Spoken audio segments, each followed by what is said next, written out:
So capitalism, huh? What's capitalism? You invented it, you I'll give you Alright, you two, break it up. We can talk it out. Roll the intro.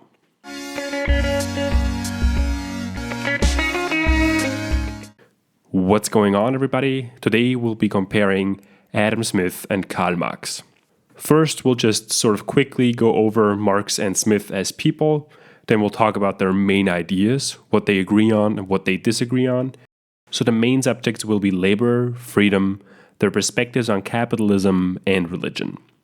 The first thing I kind of want to point out here is that both were radicals in their own time, and their ideas were pretty new and revolutionary. Now that's especially true for Marx.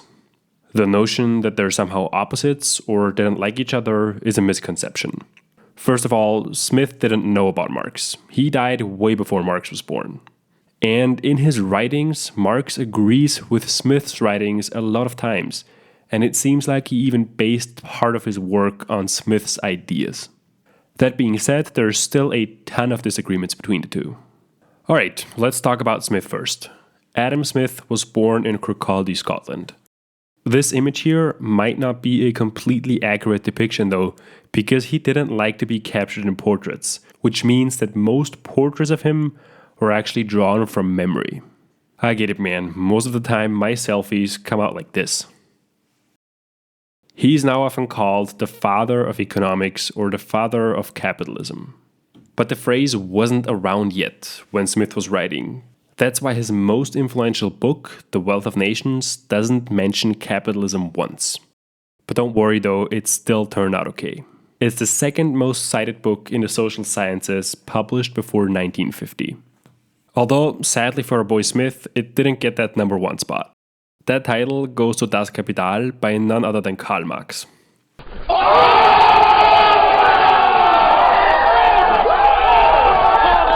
Marx was born in Trier, Germany. Not to be outdone by Smith, Marx can call himself the father of communism or the father of socialism. Although he probably never did call himself that, because that'd be kind of weird. And I don't think Marx was on the weird side. In fact, if you look at some of the things he did, it seems like he was a pretty tough dude. While he was still in college, he accepted a duel with a member of a conservative fraternity, which resulted in Marx being cut over his left eye. So yeah, pretty badass. And he didn't just write about poverty, he experienced it. Way after his time in college, Marx moved to London and spent his final years living in poverty. He was even relying on his friend Friedrich Engels for financial support. And apparently Marx's mother once even said, "If only Karl made capital instead of just writing about it." Classic mom. Anyways, Marx mostly ignored his mom's advice and wrote about it. He believed that human societies develop through class struggle. In capitalism, this becomes apparent through the conflict between the ruling class and the working class. The ruling class, or the bourgeoisie as they're often called, control the means of production, and the working class, or the proletariat, make this possible by selling their labor power in return for wages. Now this leads to a bunch of things, but Marx points out mostly the industrialists end up exploiting their workers, there will be tensions arising from that exploitation, and the working class will at some point revolt. So this means that capitalism will be self-destructing and a new system can be built. Marx actively advocated for this in his writings. Now Smith was also considered a radical in his time, but he never called for revolution. He believed that acting in self-interest results in prosperity, no revolution or central planning necessary. Smith argued for giving everyone the freedom to produce or trade and opening up the markets to competition. His theory was that competition would incentivize everybody to improve their products, benefiting the whole society. So people acting in their own self-interest would advance the public interest without even knowing or caring about it. This is what we today call the invisible hand of the free market. Note how Smith is using the term free here. Smith focuses on freedom as something that can be taken away or constrained by external forces, So this is the freedom of choice without external interference or constraints. Actors, such as the government, can only take away our freedom. Marx, on the other hand, doesn't think that the worker has a free choice to begin with. Sure, he or she can choose to continue working for wages or choose to starve. But that's not really a choice, is it? For Marx, freedom is something internal, something that one can attain. For example, you can pursue freedom from misery. The government can thereby give us freedom by providing us the resources to end our dependence on wage labor. So in a way, an interference from the government is making us freer, which is something that you would never hear from the likes of Smith. And it kind of goes without saying, but these interpretations of freedom aren't always compatible. Marx and Smith just look at it very differently. And they look at labor differently as well. Specifically, we're talking about the division of labor here, which is the splitting up of the different parts of the production process into smaller and smaller steps, sort of like an assembly line. This makes the different steps of the work process much easier, but also much more repetitive. Smith mentions this in chapter 1 of The Wealth of Nations. He saw the positive effects that the division of labor had on society, increasing productivity and thereby prosperity. Alright folks, here's where it gets interesting. Marx agrees with everything Smith has just said, but he adds another layer to it, the perspective of the worker. The worker that feels alienated by the repetitive tasks, and that no longer produces his or her own product to be proud of and find purpose in. Now the worker is only a very small piece in a very big machine. Moreover, because these single smaller steps are just easier to perform, the worker becomes less skilled, making him more replaceable and very dependent on their employer. And that tilts the power in the favor of the industrialists. So as you can tell, the underlying debate here is between efficiency and meaning. Smith admires the efficiency and Marx is sad about the lack of meaning. And I would argue that those are very different conclusions to be drawn from the division of labor.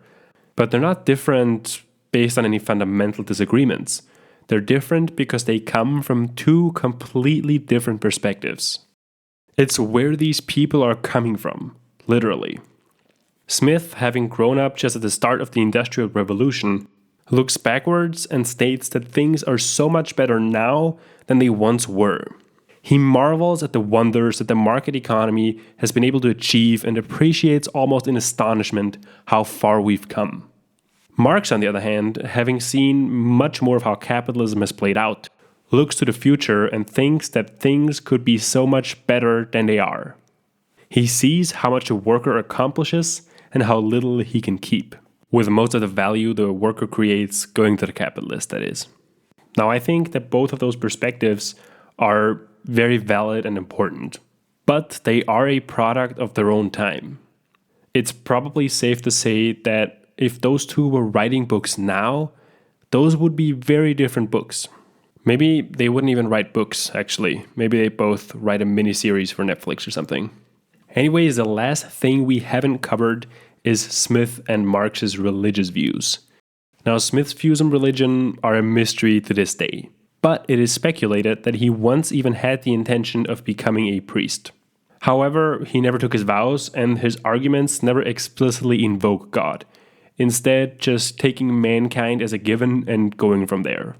On the contrary, Marx made his views on religion very clear, once even calling it the opium of the people.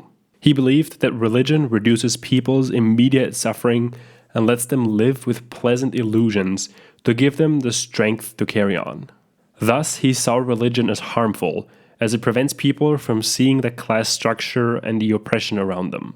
And that may prevent the necessary revolution. Okay, to sum it all up, A. Smith was that dude that really liked self-interest and the markets. And K. Marx was that dude that wasn't so hyped about markets and cared about the class struggle.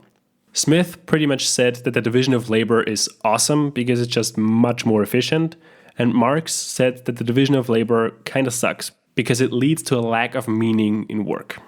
On freedom, Smith would argue that government takes away freedom, and Marx would argue that government can provide freedom. For example, freedom from starvation. Their perspectives on capitalism are very different.